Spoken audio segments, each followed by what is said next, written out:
Nag-iisip ba kayo ng masarap na uulamin ngayong araw at napaka-healthy? Ipapakita ko sa inyo mga kadadi ngayon kung paano ko ito luluto at ituturo ko sa inyo mga kadadi kung anong mga ingredients na ginamit natin. At bago yun mga kadadi, mag-shoutout muna tayo. Shoutout muna kay Pel Salazar, Polopino, sa Camarin, malayo po yun.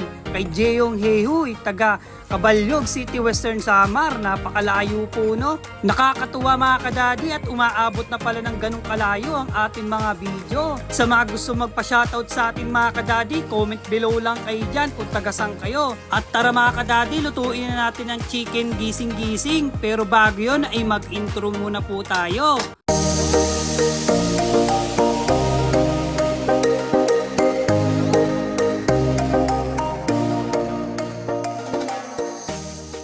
Heto na nga mga kadadi, papakita ko sa inyo kung paano ang magluto. Unang gagawin natin dito mga kadadi, hugasan lang natin ng tofu, gayon din ng manok. At itong sweet balls natin ay hugasan din po natin yan. Paghuhugas mga kadadi para matanggal ang mga germs na kumapit dito sa ating mga lulutuin. At itong mga gulay natin ay huhugasan din natin katulad nitong broccoli. Tanggal ko nga lang po ang dahon niyan mga kadadi. At pag okay na, itabi na po natin. At itong beans natin ay hinugasan ko nga lang din po. At ang repolyo nga mga kadadi, tinanggal ko nga lang po unang dahon nito. At saka hinugasan, gayon din po itong celery natin. Konti lang po ang gagamitin natin dahil malasa na po ang celery. At ito namang sayote natin, hugasan lang din po natin yan. At sa carrots naman po ay gayon din. Hugasan lang din po natin yan. Sa maliliit nating mais ay hugasan lang din po natin ito. Sa itlog naman po mga kadadi ng pugo ay hugasan din po natin ito para maiwasan po natin yung dumi ng pugo. Kasirola naman po mga kadadi, ilalagay natin ng pugo at lagyan natin ng tubig. Po natin palukuluan to ng 8 minutes para sure po nating lutong-luto ang ating pugo. At itong sayote natin mga kadadi, tinanggal ko na nga po ang balat niyan dahil nga po matigas yan kahit yung mismo loob ng buto. Hirap po kasi ito pag ito iluluto na pag may balat. At itong repolyo natin ay nasa inyo na kung gaano kalilit ang hiwang gagawin nyo. Ang akin po kasi mga kadadi ay ganito lang po ang ginawa ko. At itong broccoli natin mga kadadi ay tatanggalin lang po natin to sa tangkay niya. Okay na po yan. Itong beans naman po natin ay tatanggalin lang po natin ng magkabilang dulo. At nasa sa inyo na kung anong design ang gagawin nyo rito. At itong celery natin mga kadadi ay ganito lang po ang ginawa kong hiwa. Nasa inyo na kung gaano kalalaki ang hiwang gagawin nyo. At itong malilit na mais natin ay okay na po yung ganyang kaliliit. At itong carrots po natin mga kadadi, nasa inyo na kung maglagay ko yun ng design. Pwede na po yun. Siyempre hindi mawawala ang ating sibuyas. Ginayat ko lang po ng ganito kaliliit, gayon din ng bawang natin. At isinunod ko na nga rin po dito ang bell pepper natin. Hindi ko na po tinatanggal ang buto niyan. At ito naman pong ating squid balls natin, hiwain lang po natin sa gitna. At sa tofu naman mga kadadi ay ganito lang din po ang hiwang ginawa ko. Malalaki lang po at ganitong kaliliit ang ginawa ko dyan. At dito nga mga kadadi, magiyak na tayo ng mantika at painitin natin at ilagay na nga po natin itong tofu tsaka po ang ating sweet balls. Hintayin lang po natin ito mag golden brown. Tapos na mantika nga po ang ginamit natin dito pero goods pa po. Ito nga po golden brown na, ihanguin na po natin yan at samahan nyo na po kung maggisa.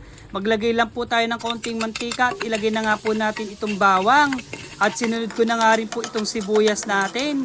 Halu-haluin lang po natin hanggang sa ilalagay na po natin ang manok.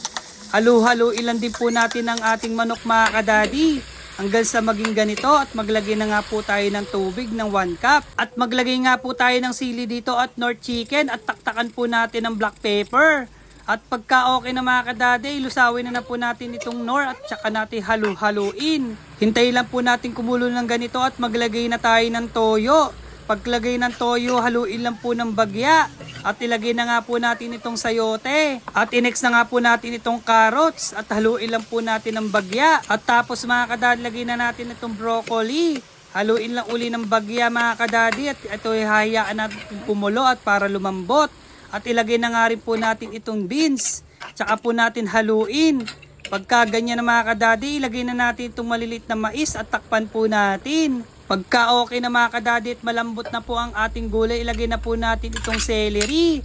At isunod na po natin itong repolyo. At ilagay na nga po natin itong bell pepper. Tsaka po natin ito haluin ng bagya mga kadadi at lagyan na natin ito ng oyster sauce. At haluin lang po natin para kumalat ng oyster sauce na nilagay natin. At ilagay na nga po natin itong toyo. Konting cornstarch mga kadadi.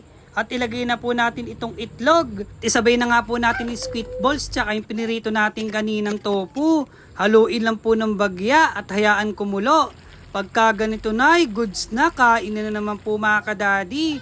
Pero bago po yun ay humingi po muna tayo ng dasal sa Panginoon dahil siya po ang nagbibigay ng kalakasan at blessing sa atin sa araw-araw.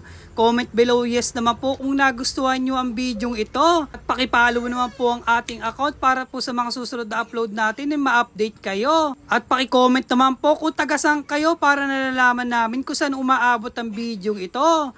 At mapa-shoutout ko na rin po kayo sa mga susunod na upload natin. Eri po si Daddy Mike Kitchen na laging nagsasabing mas piliin nyo pong laging masaya. Bye-bye po!